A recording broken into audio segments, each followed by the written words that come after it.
Welcome the sufferings. Distress is an unwelcome phenomenon. Its immediate experience is bitterness. Nevertheless, ultimately it is meant for the well being and happiness of man. Distress is an extraordinarily effective mechanism provided by God for rectification of evil traits and augmentation of positive values. Life is a blissful and self enlightened spark of the Supreme Being. He or she has self created this world which is intrinsically blissful. The brief interludes of unhappiness in life are provided to give the needed momentum to the progressive evolution of the soul by reminding the being about the true purpose of life, which is awakening to its original nature as a spark of the divine. Events producing unhappiness in life are few, and their impact is self evident. Nevertheless, we must remember that whatever little suffering we come across is the result of our own forgetfulness of our divine source. Being a spark of the blissful Supreme Being, the soul is intrinsically blissful, nor is there any natural unhappiness in the basic structure of the cosmos, which is orderly and harmonious. Do not be afraid of the misfortunes which create unhappiness. Do not lose your mental equilibrium. Face misfortunes boldly. Instead of getting worried or uneasy, be prepared to sail through them. Embrace misfortune as though it were an ill mannered but warm hearted friend who uses foul language, makes unpleasant criticism. Nevertheless, when it goes, it leaves behind the gift of a large treasure of wisdom and insight. Like a brave soldier, face misfortune defiantly and say, "O oncoming misfortunes, you are like my children. I am your creator. Therefore, I welcome you with open arms. You are my legitimate offspring. Therefore, I won't disown you. You are free to play in the courtyard of my life. I am not a coward. I won't shed tears in desperation on meeting you. I am not morally so bankrupt as to avoid paying for my own misdeeds. Being a creation of that supreme being, I am a spark of that absolute truth, absolute benefaction, and absolute virtue. Come, ugly products of my ignorant karmas. Come, I have courage to accommodate you in my life. I don't need help from anyone. You have arrived to test how courageous I am. I am prepared to face you. Friends, don't commit blasphemy. Don't ever say this world is bad, wicked, unvirtuous, and full of unhappiness.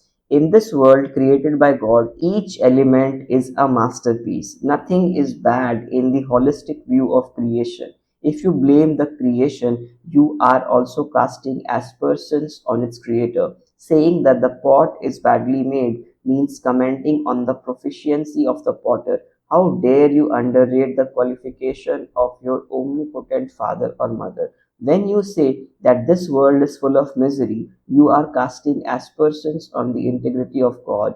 In this celestial creation, there is not an iota of unhappiness. Our ignorance itself is the cause of our bad karmas and consequent miseries.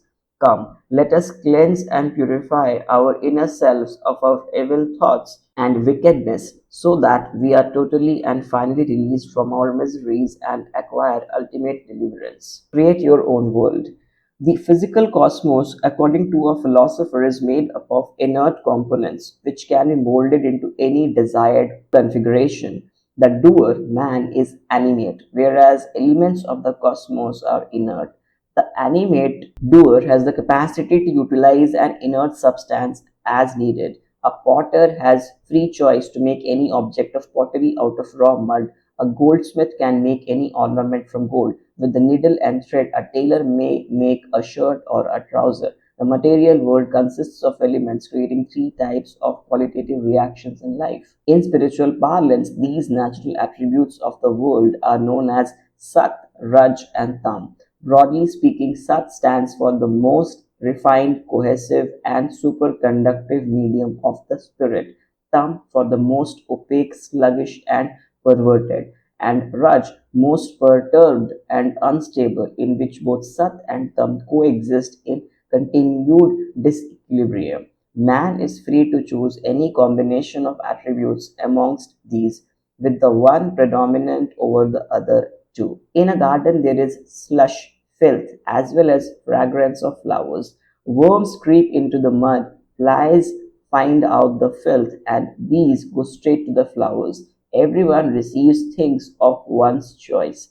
Bats and owls can see even during the darkest of night. Honeybees are able to detect fructose in the tiny flowers hidden in a thick bush, and the poisonous snakes manufacture venom out of harmless organic substances. In this world, good and bad things, virtues and vices, morality and immorality exist everywhere. It is like that super cafeteria where the customer has free choice to procure sweet, sour, or bitter food. The shelves of the supermarket of the world are stocked with stuffs of unlimited varieties. Customers enter the shop and purchase items of their taste. Our Supreme Mother has kept prepared dishes for everyone's taste. The idiosphere, personal ideological environment of a thief, is overwhelmed with thievery. This idiosphere will easily interact with the compatible idiosphere of other thieves, be it a prison, society, or house. Everywhere a thief will find thievery being discussed. His family members will generally talk about thievery. Some will support his avocation, others oppose it. When the thief moves in the society, persons known to him will pass good or bad comments about his profession. When he meets fellow thieves, they will talk only about the tricks of the trade. In a prison, thieves will flock together and immediately discuss their favorite subject. In this way, a thief will find the entire world revolving around thievery. He will regard thievery as the most important trade and think very little of anything else. He will be indifferent to other things in life. Similarly, an adulterer or adulteress will see an adulterant in each man and woman. He or she will collect and display erotic photographs, paintings, and literature in the house. Friends and acquaintances having similar inclinations will be easily found. In his or her mind, sex will become the most important issue in life. In the same manner, drunkards and drug addicts create their own worlds. It is up to you to create the world of your choice. Who are you? Each individual has different identities for different roles in life. This identity depends on the relationship with the person with whom he or she interacts. For mother, he or she may be an object of maternal affection. For father, an obedient child. For the teacher, an intelligent pupil. And for friends, a dependable, good humored buddy. Wife looks at a man as her beloved darling, whereas his son relates to him as his father. The same person appears to his enemy as an adversary, to the shopkeeper as a customer, to the servant as a master, to the horse as a rider, to the caged bird as the jailer. Bed bugs and mosquitoes find him as nothing else but a source of delicious blood.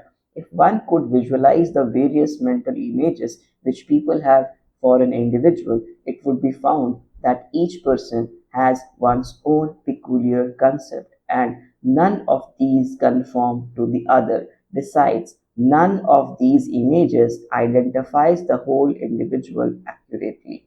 Everyone conceptualizes an individual according to the particular bend with which they are mutually related to each other. It is even more amusing that man himself lives confused in his multi-personal bends.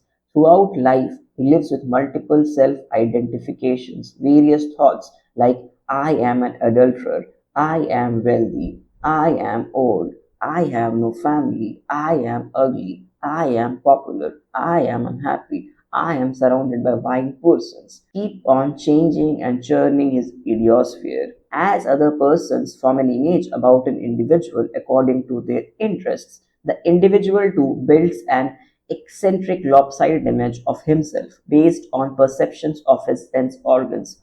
Like a drugged person, he keeps on hallucinating in his numerous momentary identities. If he could truly identify with his own inner self, he would be surprised to know how far he has strayed away from truth. Man always lives in a make believe world created by his own imagination. In this dream world, one man builds castles in the air, the other fights with the windmills like Don Quixote, and yet other derives pleasures of embracing and kissing his beloved while other fondling his pet dog. Deluded by ignorance, we are all hallucinating in an imaginary world. One thinks that he is living in a palace, the other trembles because of imaginary fears, yet another daydream of being engaged to the most beautiful damsel in the world. Some insane person is found rejoicing in showing off wealth and kingdom. This world is like a mental asylum where we find all types of madcaps. Each has one's own eccentricity. Everyone considers himself as the most intelligent person. Go to a mental asylum and observe the fantasies of the long term inmates. You will find a close parallel to the daydreamers of this world, who very much consider themselves as sane and sober.